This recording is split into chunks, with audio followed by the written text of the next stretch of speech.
Here we go. My guest today is Dan Kittredge, who knows more about what makes food nutritious than anyone I know. Dan Kittredge has been an organic farmer for more than 30 years and is the founder and executive director of the Bionutrient Food Association, a nonprofit whose mission is to increase the quality in the food supply. Known as one of the leading proponents of nutrient density, Dan works to demonstrate the connections between soil health, plant health, and human health. Out of these efforts was born the Bionutrient Institute, which has engineered a prototype of a handheld consumer spectrometer designed to test nutrient density at the point of purchase. How amazing is that? And via the bionutrient meter, the goal is to empower consumers to choose for nutrition quality and thereby leverage economic incentives to drive full system regeneration. He has decades of experience literally testing growing methods and measuring the nutrient density both in plants and livestock. As people extol the benefits of organic, zero-dig, regenerative farming and the harms of our herbicide and pesticide-laden food supply, Dan has actually been measuring and working out what farmers and growers have to do to get the healthiest soil for the healthiest plants. Not only am I honored to have Dan as my podcast guest, but he's also coming to our farm in the Black Mountains in June to teach us and other growers and gardeners how to grow super nutritious food. If you're interested in that, check out the events section on foodforthebrain.org. So Dan, welcome to my podcast. Thank you so much, Patrick, and I'm totally honored to be in conversation with you. When I realized everything that you had been doing for the last 40 years, I was totally I'm honored to be on with you. It's like we've been on parallel tracks, me above the ground and you in the ground, so to speak.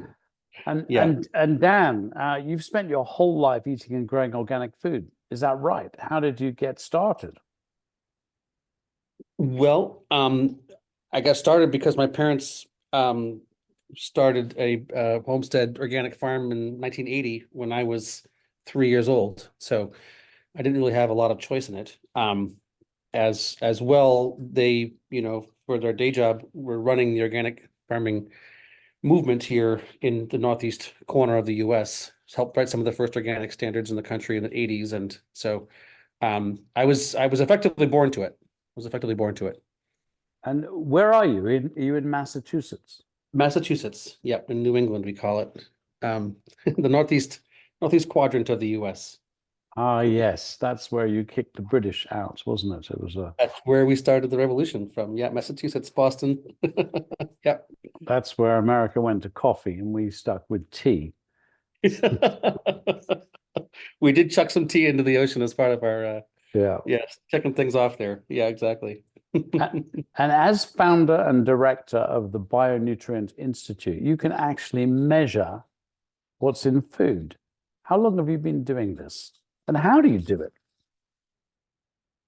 Yeah, well, I mean, so I founded the organization in 2010 with an objective of, primarily sharing with growers what I'd come to after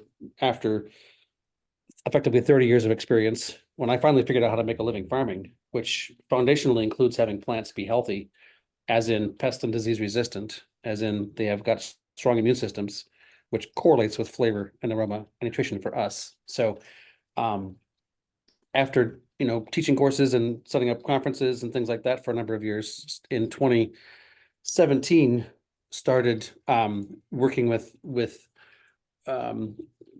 scientists effectively to answer the question, how big is the nutrient variation in food? We thought it was significant.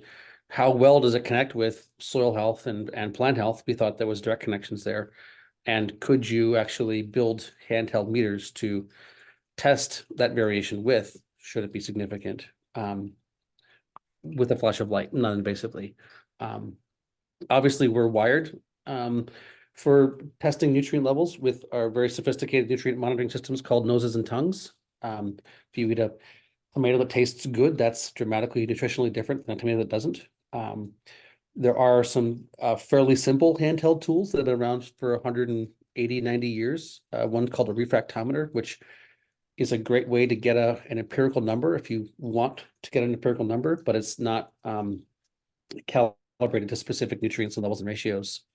So there's a number of ways of testing with your God-given senses, with very simple instrumentation like refractometers, with a lot of the work we do is in labs with expensive, $500,000 pieces of equipment. So it's a burgeoning field. And it seems like there's a bunch of really nice connections there between soil health, ecosystem function, carbon sequestration, farm viability, obviating the need for agrochemicals, increased nutrient levels. We would argue potentially reversing a lot of chronic disease states. I always refer to the quote from Linus Pauling about at the root of every chronic disease is a nutritional deficiency, which you probably could reference or speak to more well than myself. But yeah. No, it's fascinating. I was playing around with one of those refractometers the other day, and the essence is you squeeze a bit of juice out of a plant onto the refractometer, and you look through the lens towards light. And there's a dial, there's a line that moves up. And Yeah. I believe the higher up it is, the more nutrient dense or the more polyphenols. I'm not sure exactly what it's measuring. In my plot of land, the thing that won the most was actually the weeds. They were very high on this scale. So what is it measuring when you use a refractometer? It's measuring total dissolved solids. So the amount of stuff in the sap of the plant. And effectively, the more watery it is, the emptier it is nutritionally, the lower the number. And the more stuff is in there, the more viscous it is, the more it bends the light and the higher the number becomes. So if I want to sell many pounds, kilos of carrots, and I can force them to grow very fast and absorb a lot of water, they'll be sort of crispy, crunchy, relatively tasteless, and they won't score very well on this meter. That's basically how it works. Yeah. Yep, which is effectively what the supply chain, at least here in the West, is primarily made up of, is crops that have been, jacked up synthetically with fertilizers, which just causes them to grow rapidly, but does not cause them to grow well. Yeah, I just ate an apparently organic carrot from a supermarket and compared it to one of my carrots, and the taste difference is just, it's like chalk and cheese. I'm not sure I can eat those supermarket carrots anymore. But when I go into a shop, I'm thinking carrots are going to give me beta carotene. I'm thinking tomatoes will give me lycopene. I think oranges are going to give me vitamin C, and so on. But how much variation in nutrient content are you finding in food? Well, it depends on which nutrients you're looking at, because obviously there's, or maybe not obviously, but the more we're looking into it now and identifying all the different nutrients in food, it seems like there's probably many millions of different types of nutrients, like vitamin C or polyphenols or antioxidants or calcium. So if you want to look at a couple sort of, families or types of nutrients, what we found is that in the elemental range, like with calcium and potassium and phosphorus and sulfur, the range may be a 4x or an 8x range, as in this carrot has as much sulfur as those 4 carrots, or phosphorus 8x. When we're looking at polyphenols and antioxidants, some of those secondary metabolites that correlate more well with flavor and aroma and sort of health-giving attribute, it's maybe 20x or 40x. So you'd have to eat 40 of these carrots to get as many antioxidants if you ate one of those carrots. That seems to be roughly the range. Which is quite dramatic. Yeah. No, it really is. 4%. It's I remember years ago, two very simple exercises. One was the dietitian's Bible called McCanson-Widdowson, and you look up how much vitamin C, for example, is in an orange. Right. And it will tell you whatever, 60 milligram or something. And then there's little numbers which relate to references. So if you look in the back and you go to the references of the studies, you find an extraordinary variation. And that sort of 60 milligram per orange is just an average. Exactly. And my colleague years ago, Dr. Michael Colgan, I remember him saying he went to an orange grove and picked up an orange, and went to a supermarket and picked up an orange and analyzed them. And he could find, I think it was up to 180 milligram of vitamin C in the orange picked that day from the orange grove. And in some of the supermarket oranges, he couldn't actually detect any vitamin C at all. Precisely. Precisely. Yes, that's exactly correct. Yeah. It's remarkably dramatic how varied the nutrient levels are in food. And I think in many cases, it's one of those things we don't think about. We just, the bag of carrots says on the back, Yeah. 18 milligrams of vitamin A, and you just assume that's what it has. And in fact, it's not been assessed. The variation is massive. And there's some very powerful connections there to human health and to ecosystem health. Now, I was having a chat with some famous celebrity who said, "Oh, I don't need supplements. I have a Brazil nut every day, and that gives me all my selenium." And in fact, one of my friends and colleagues, professor of chemistry at Reading, Surrey University, had actually analyzed Brazil nuts, and same thing.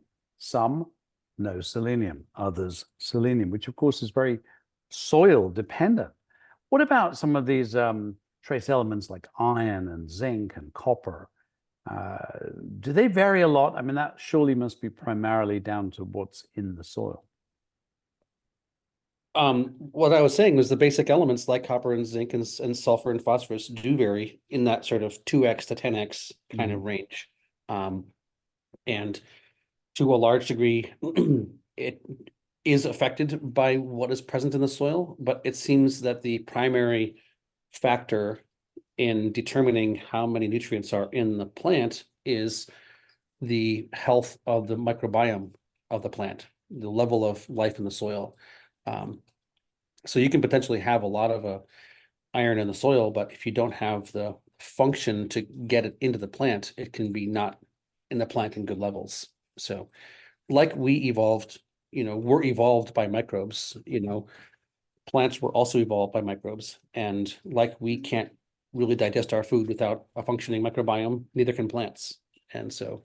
And that is a really fascinating area, how the microbiome of the soil is directly affecting the nutrient uptake into the plants. And just before we go into that in a bit more detail, of course, a lot of people are talking about organic or biodynamic or zero dig or regenerative farming methods. And you've got the chance to actually measure things. Are they necessarily better? Can I, for example, trust that an organic carrot will be better than another kind of carrot? No. It has everything to do with the level of life in the soil. And just because you can check the boxes to be certified organic does not mean that you have high levels of life in the soil. Just because you engage in practices that are required to be regenerative does not mean you have accomplished the function of life flourishing well in the soil. So it's really about the result, not about the process. If you do 10 Hail Marys, are you then able to have a direct conversation with Jesus? Or are you just going through the motions of doing the Hail Marys and not actually engaging deeply in that spiritual plane? I think it's almost exactly the same with farming. It's not about the label, it's not about the certification, it's not about the claim, it's about the actual level of vitality of the system. So how do you measure the life in soil? Like everything else, there's very sophisticated ways and very rudimentary ways. A simple way would be to do what's called a respiration test. So you would take a quantum of soil, 10 milligrams or whatever, and dry it out, and you put it in a container, and you add a certain amount of water, and then you close the container, and you put this little paddle in which tests for CO2. And at so many hours, you've got so much respiration, so much CO2 has been out breathed by the microbes, and you can effectively see the amount of, basically the amount that the soil life is breathing connects to the amount of life in the soil. That would be a very rudimentary fashion. There's all kinds of really much more sophisticated fashions where you can do RNA analysis and identify hundreds of species of multiple kingdoms and concentration ranges and things as well. So there's lots of different ways of doing it. But in essence, the soil is breathing as we are, and the microbiomes are presumably consuming oxygen and producing carbon dioxide. Precisely. Yeah. There's aerobes and anaerobes, but a lot of the microbes in the soil are aerobes, which means they breathe in oxygen and breathe out carbon dioxide. So And the anaerobes? They don't need air to they don't need oxygen to breathe. There's functional anaerobes and pure anaerobes as a whole. I mean, you get down 2 steps into the rabbit hole on any of these topics, and it rapidly becomes a whole fractal web of detail. But yeah, and when we hear that actually the soil and the topsoil particularly can capture carbon, it's very important, carbon capture. Presumably that's part of this process of the living organisms within it consuming. Well, the foundational way that organic matter is built, that carbon is put into the soil, is through photosynthesis. So plants are green because they have this, photosynthesis occurs in their leaves, and that is a recipe which includes carbon dioxide plus water plus sunlight equals oxygen and sugar. And the oxygen is emitted out of the leaf into the atmosphere, and the sugar in nature is emitted into the soil to feed the microbes. And C6H12O6, you've taken C out of the atmosphere and put it into the soil. And so that process of plants feeding microbes, because that's how they have evolved to eat, is a process of soil building. It's the plants that built the soil, right? Before we had land plants, we didn't have soil. We had dirt. It wasn't a living matrix. It didn't have high levels of carbon in it. It was just the mineral quotient.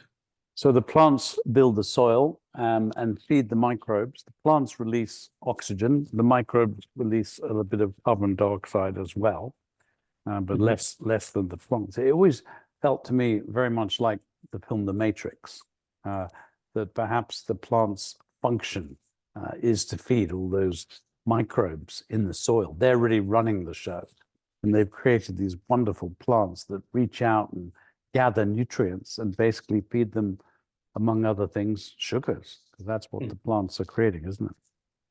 It's a very nuanced, there's all kinds of, plant root exudates, they're called broadly. There's amino acids, it's a really sophisticated signaling framework where the plant says, I want some copper. And so it then exudes these different nutrients which stimulate the copper solubilizers, and they reproduce, and they go and solubilize copper and put it into an organic matrix and feed it to the plant. Life is really sophisticated and brilliant and profound. And, it's nice to have the scientific language to appreciate it, but I don't think we'll ever understand the nuances. Or do we need to? Once we understand the pattern of life, I think our role is just to be caretakers. It seems that is really the biggest jump away from the sort of egotistical style of pharmacological farming, where we say a plant needs nitrogen and phosphorus and potassium to grow, and we'll sort of kill everything we can that gets in the way, force this NPK into the soil and get plants. And out of that arrogance, we've created a lot of problems. So now we're starting to, go back and realize that actually maybe humanity doesn't rule the world. It could even be the soil microbiome. Now, this microbiome, is it, as we talk about the human microbiome as thousands and thousands of different bacteria and fungi and even viruses. Is that similar in the soil? Exactly. Yeah, and millions of species, most of which don't even have names yet. It's like, what percentage of the universe is dark matter? Like, 95% we can't even find. 95% of the species in the soil don't even have names yet. It's profoundly sophisticated and nuanced. it's always been extraordinary for me to think that all the rubbish that we create, I mean, anything we create and we bury in the ground, how the earth is able to really detoxify, break everything down. It's quite extraordinary. You know, mycorrhizae, fungi, I mean, they can digest dioxin, PCBs, you know, radioactive isotopes, you know, herbicides, fungicides. Microbes have they're extremely sophisticated beings. They have really powerful faculties. They can do a lot of things that we can't do in our labs, you know. So full respect to the bottom, quote unquote, of the food chain. Yeah, I had a lovely podcast with Bob Quinn, who you'll know has managed to get 8,000 acres growing organic in Montana and Saskatchewan, and Tim Parton, who's a real advocate of regenerative farming. And one sort of interesting point of friction was that, you know, Bob's absolutely against glyphosates, as I guess I would say, you know, I am too. And funny enough, his Kamut Khorasan wheat, which is grown completely organically in the middle of nowhere, just failed a very, very high standard they have in Italy. I think they have to have less than 10 parts per billion of glyphosates, and his was 12 or 13. Yep. And he was shocked. You know, it was totally nothing that he would have added. It turned out to be rainwater. And meanwhile, Tim was telling me that they have a process at some part of growing some plant where they use a very small amount of glyphosate and then some process that digests it. So yeah, it's kind of interesting. I mean, can these microbiomes also digest glyphosates?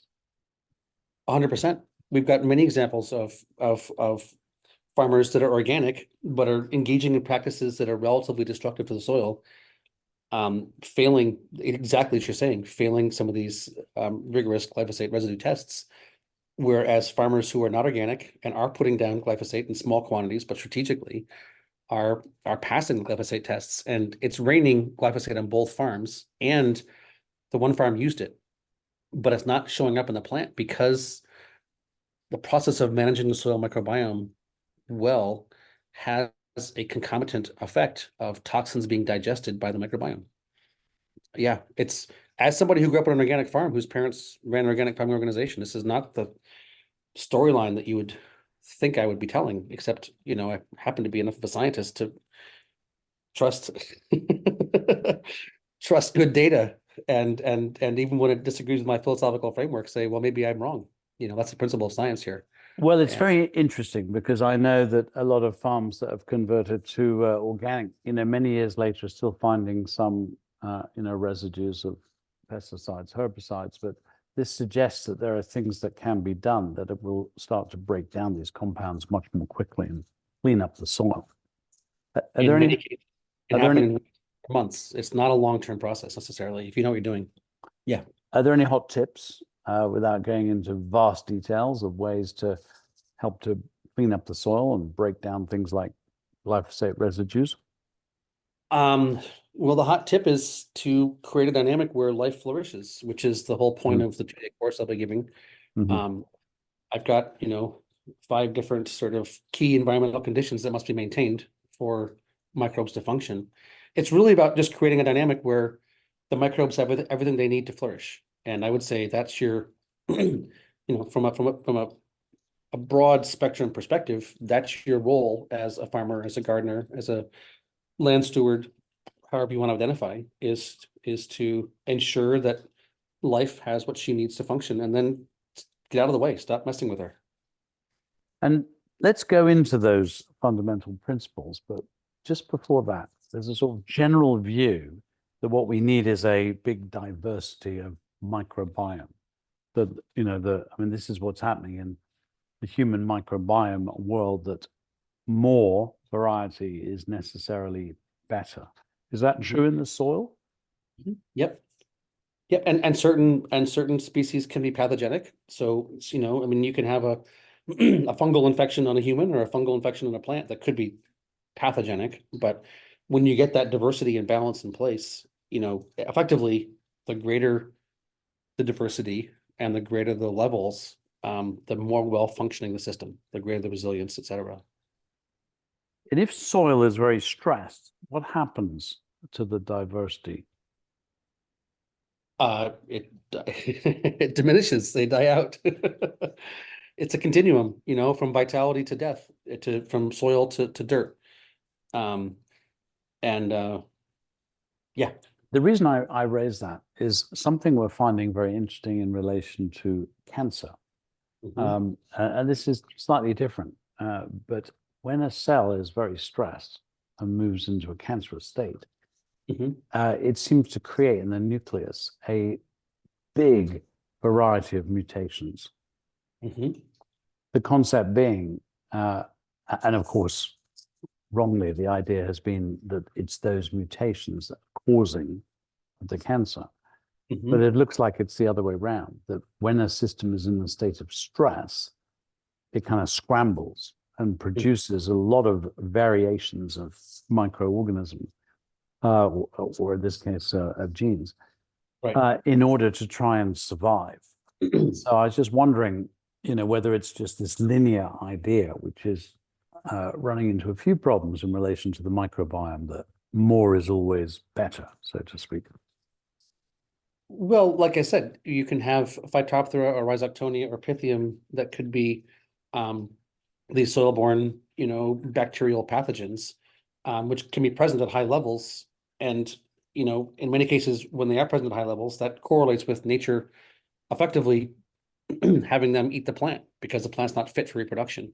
But yeah, I mean, like I said, it's still remarkably early days in teasing out the full suite of all the nuances. But it sure does look like the broader the diversity of the families and the genera, in the various kingdoms. You want RKE, you want bacteria, you want fungi. There's all kinds of different subcategories. Then there's the soil food web, the sort of the things you can see, the arthropods and ciliates and I mean, it really is a profound teeming ecosystem when it's functioning well.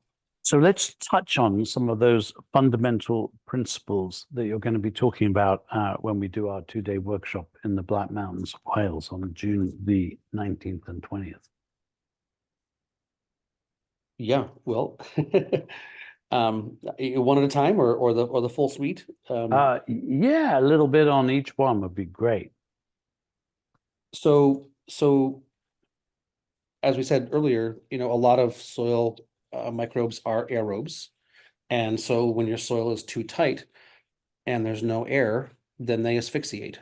So, I say put a plastic bag over a chicken's head or a cow's head or a child's head, and they're going to die. It's the same with microbes. They need air to breathe. So managing your soil in such a fashion as to have sufficient air flow and circulation is a critical environmental condition, one which is oftentimes overlooked by a lot of people because it's hard to sell a product that adds air. So most of the people who are farming have been trained by people who have an agenda to sell them things. And this really fits in many cases. Aeration is a critical component. Hydration is also very important. If you are not able to maintain hydration through the growing season, if you just don't water a cow for a week or a kid for a week, they'll probably die. And similarly, if your soil is dry for a week, most of the microbes will die off. So air and water, right? They're foundational for life. In many cases, we are thinking about our plant. We're not thinking about the microbiome. And so maybe watering the place where the stem hits the ground, but 4 inches away or 8 inches away, it may be powder dry in the beating down summer. Maybe not where you are in Wales, but a lot of places. So air, water, food. Food is the next one. Obviously, you need to feed your children. You need to feed your cats and your chickens. Microbes need food to eat. And so, where I live here in Massachusetts in the wintertime, we don't have green leaves on the ground for 4 or 5 months in a row. So if the plants are feeding the microbes when they've got green leaves through that photosynthetic pathway, what happens when there's nothing green above ground? Well, the microbes aren't being fed. And so in nature, you don't see bare soil, you see cover, you see dead organic matter in the soil, because that will feed the microbes when the plant is not able to photosynthesize. So air, water, and food, right? These are none of them revolutionary concepts, but in many cases, they are the limiting factors behind systems functioning well. I'm a big fan of minerals because I understand the role of enzymes and enzyme cofactors in biochemistry. There's a lot of things that leach out of the soil, boron and sulfur and molybdenum. These are what's called anions. So when it rains, they leach if you don't have good soil structure. So if you're in a place like Wales, where maybe farming's been going on for thousands of years, and tillage for a bunch of it, and decent amount of rain happening on a regular basis, in many cases, you don't have enough boron in the soil for critical enzyme systems to function, and that's an inherent limiting factor.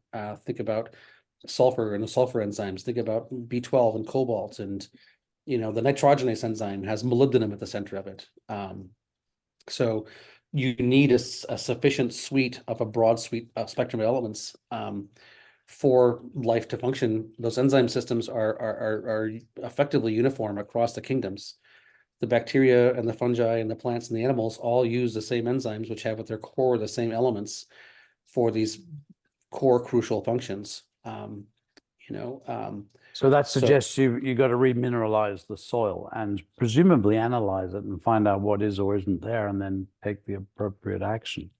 yep. With all these broad strokes, then there's ways of assessing and ways of proactively managing, and depending on your individual soil's history, it may have different imbalances than your neighbors. And so it really is like each human is a individual system.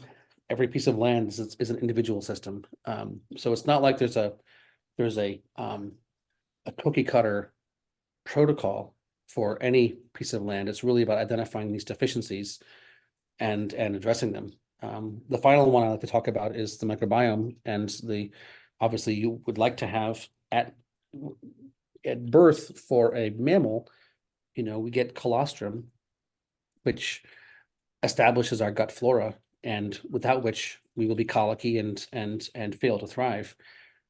Ideally, for the plant at germination, you'd like to have inoculation. So birth and germination are effectively similar, and we call it inoculation with plants, but we call it colostrum with mammals. It's effectively the same thing. You want to ensure a full suite of symbiotic microbes present at that moment. So minerals, microbes, food, water, air. None of it is particularly revolutionary, but in many cases, one or another of these limiting factors is what's inhibiting people's systems. If you want to talk about a sixth one, I like to talk about the role of consciousness and intention as well. I think there's a lot to that. Got lots of examples where people applying prayer or intention or meditation or kind words, gentle gentle feelings to their plants have some pretty powerful effects as well. So there's definitely a quantum consciousness attribute, because we are dealing with life, and life is, as far as I'm concerned, quite a profound thing. Yeah. You remind me of various biodynamic principles. Sometimes there's burying bone, for example, which must be a great way of remineralizing the soil, and planting at certain times in relation to the moon and so on. So quite a lot of consciousness going into biodynamic practices. There's a profound insight there, and there's a ton of insight in organic, and the permaculturalists have a lot to offer. And the regenerative movement is really, focusing on some important things, and conventional agronomy and soil science has understood a lot. We've got all kinds of wisdom out there. It's just a question of understanding it from the perspective of life, not from our religious or dogmatic or mechanistic perspective. And one thing I want to ask when you talk about aerating the soil is, there's a big movement towards no dig. We here in Forest Barn, we are both no dig and organic in conversion. And so zero dig sort of implies you don't dig, and if you don't dig, you're not turning the soil. Obviously, tillage is about turning the soil, but the argument against deep tillage is it breaks up the microbiome. So, yeah, just explain that area a little bit. Well, I think uh, there are various tools you can use to assess the relative, structure of the soil, how tight or how loose it is. So if you want to be engaging a sort of an empirical framework, you could use what's called a penetrometer, and you can effectively push this probe into the soil, and at 2 inches or 4 inches or 6 inches or a foot, you can measure the amount of pounds per square inch of pressure required to push that probe into the soil, and that correlates very nicely with aeration and structure. And so there are many ways to loosen the soil without tilling. The central point is that you must have air in the soil. And so it's really, and this is what we go into in the course, is the 18 different ways of looking at it and engaging it. I would say if you've got a very tight soil, there's no microbiome there to kill in the first place. And so what are you worried about? I mean, if you can get some minerals spread and some inoculants spread, and you can go through with that tiller and loosen the soil up and create a dynamic where the microbes now have what they need to function, that could be a strategic act at the beginning of a transition from a perennial pasture ecosystem to an annual, vegetable ecosystem. That would be very wise. So it's not the cow, it's the how, it's not the tillage is good or tillage is bad. It's all things have a time and place based on a series of factors. And it's a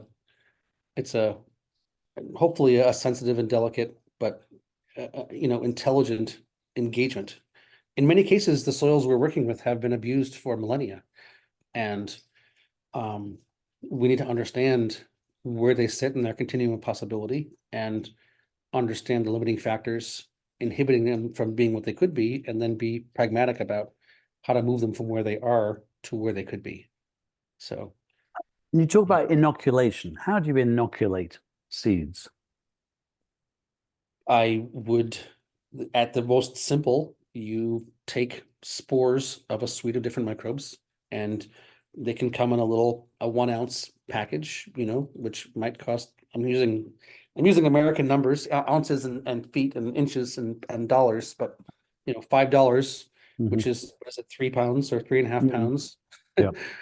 And I'm not sure how many grams an ounce is. It's 20 something grams or something, but that can be good for 50 pounds of seed, which is 22 kilograms of seed.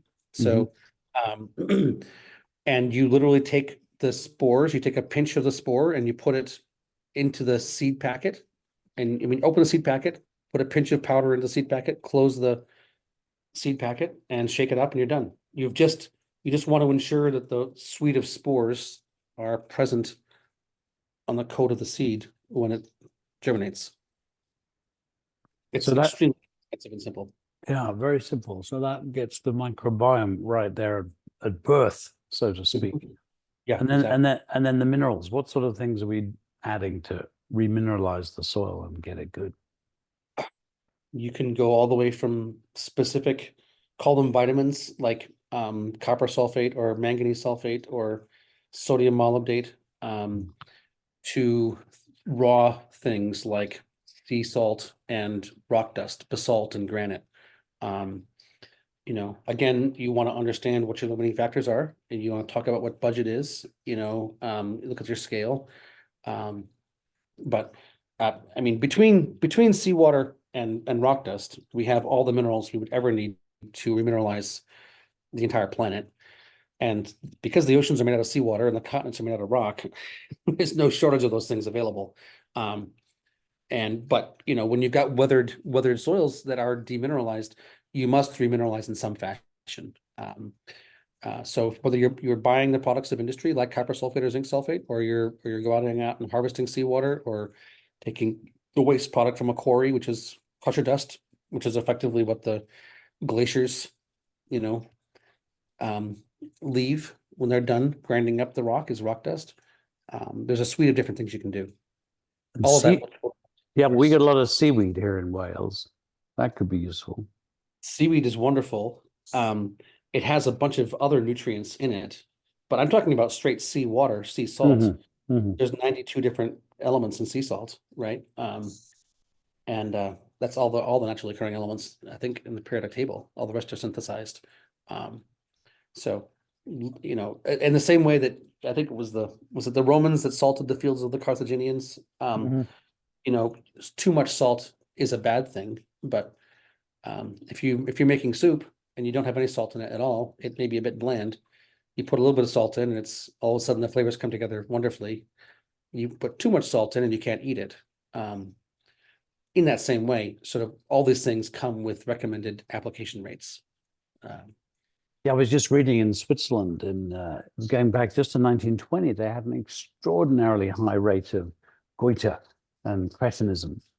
It was around then in the 20s and 30s, they finally worked out that it was to do with iodine. So there are big chunks of the states, pretty much. My friend Craig Sams had an idea that the Bible Belt, inland America, was very low in iodine, and which creates thyroid problems, it creates tiredness, creates all sorts of issues, including goiter at its extreme. And he thought that all those evangelists that you could go and visit on Sunday would get you excited because people were actually lacking energy from the effect of the lack of the minerals affecting their thyroid and so on. Interesting.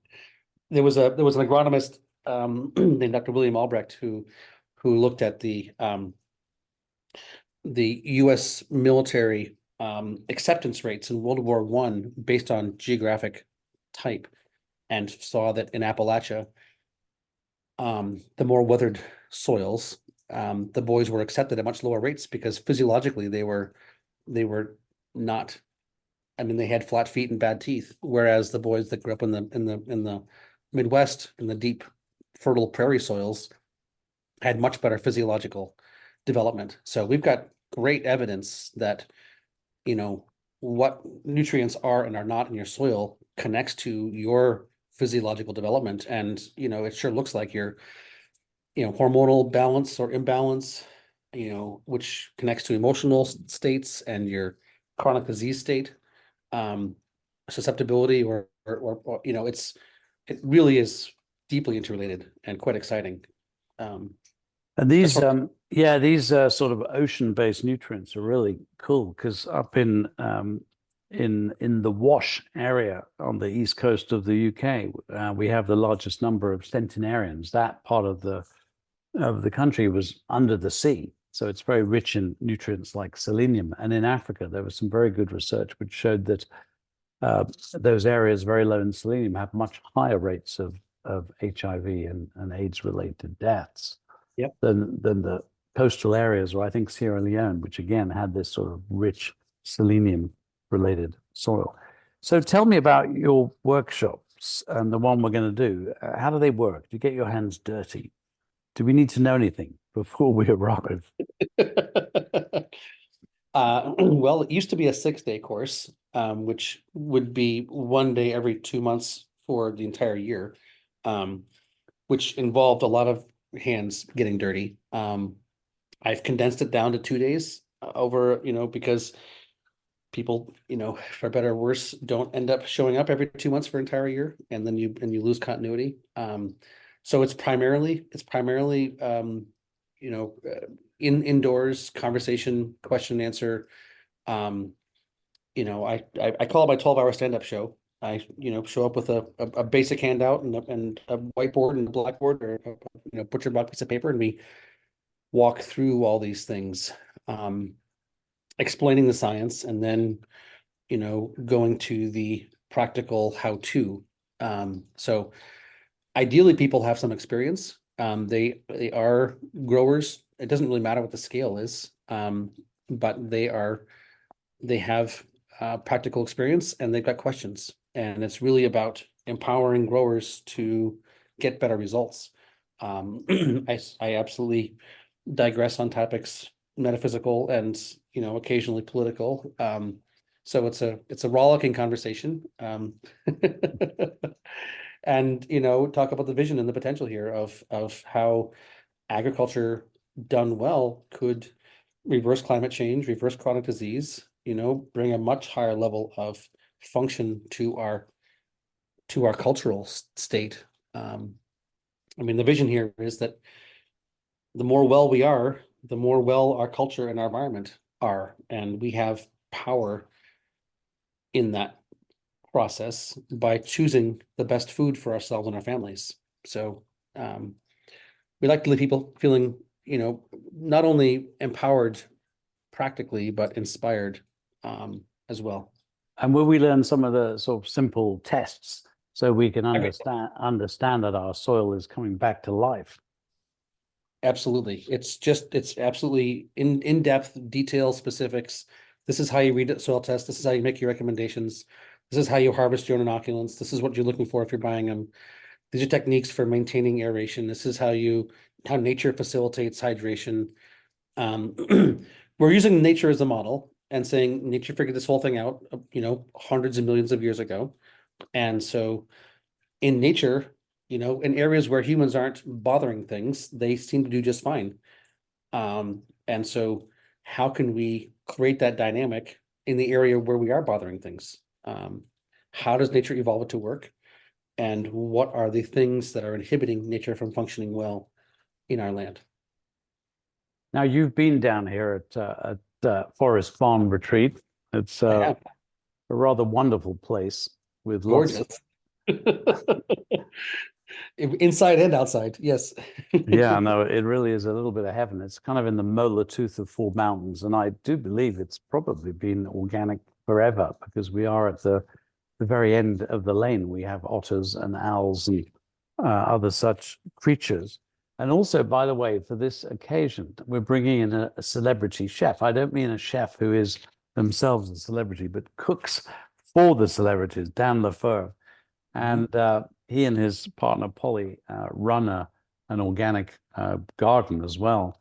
So they're very well experienced. And we're in the process right now of planting as much as we can so we can feed everybody as much as we can from the land right here. And also, since you kindly visited this place a few weeks ago, actually, we have two people joining us, Ella and Michael, who have a ton of experience in growing foods organically, biodynamically, and are full of lots of interesting experience and ideas.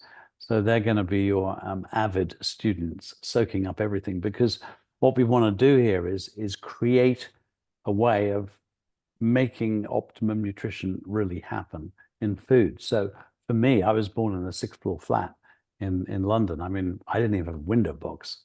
It would have killed anyone if it had fallen off. So I kind of came from that urban environment. So it's both scary and exciting to now be in this rich natural environment with a mission, not just to grow as much food as we possibly can to feed everybody who comes through the retreats here, but also have that food be as nutritious as it can possibly be. Beautiful. I think I mean, your space is a beautiful space. It's really, really nice. And yeah, as much as I can help support that process, I'm happy to. And I'm certainly we'll get into the garden and walk through and talk about things and look at things, your field there during the course, but it wouldn't be a majority of the event. And you'll bring a biometer or two so we can kind of see how that process works as well. And I think we're going to have reflect time. I'm sure people want to take them home as well. That's fantastic. Well, Dan, thank you very much because you have really uniquely put your eye on this absolutely critical bull. Lots of theories out there, but what are those fundamental principles that if we adhere to them, allow the soil and the plants that nourish us and feed us to do the job really well and to connect us back to nature. I believe by 2035, 2/3 of the world's population will be urbanized. So that very idea of being connected to nature is, receding for a lot of people.